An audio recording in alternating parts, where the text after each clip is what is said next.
आणि आता बातमी येते गेल्या काही दिवसांमध्ये सातत्याने जो पाऊस झाला त्या संदर्भातल्या आणि त्याच्यानंतर झालेल्या नुकसानाची, खास करून मराठवाडा जिकडे यावेळी जोरदार पावसाने हजेरी लावली. ठिकठिकाणी इतका पाऊस झालाय की अनेक ठिकाणी शेतीचं नुकसान झालंय. लातूरमधली नेमकी काय स्थिती आहे ती आता आपण बघतोय. लातूर जिल्ह्याची जर स्थितीचा विचार केला तर येथील शेतकरी जे मुख्यत्वे कोरडवाहू शेती करतो आणि खरीपाचं जे पीक आहे त्याचं अर्थकारणाचा तो कणा आहे.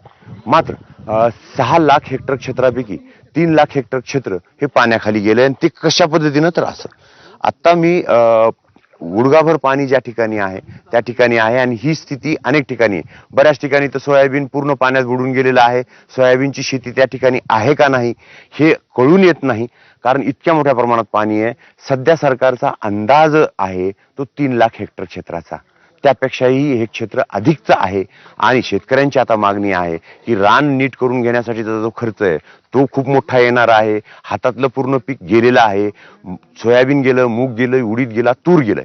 मात्र आता त्यांना रान नीट करून घेणं हा सर्वात मोठा प्रश्न त्यांच्या समोर भेडसावत आहे. नुकसान भरपाईची मागणी होत आहे, सरसकट नुकसान भरपाई सरकार जी देईल. मात्र इतके मोठं नुकसान झालेलं आहे की त्याचं पूर्ण अर्थकारण तुटून गेलेलं आहे आणि या अर्थकारणातून हा बळीराजा कशा पद्धतीने उभा टाकतोय याकडे आता सर्वांचं लक्ष लागलंय. निशांत भद्रेश्वर, एबीपी माझा, औसा. आणि आता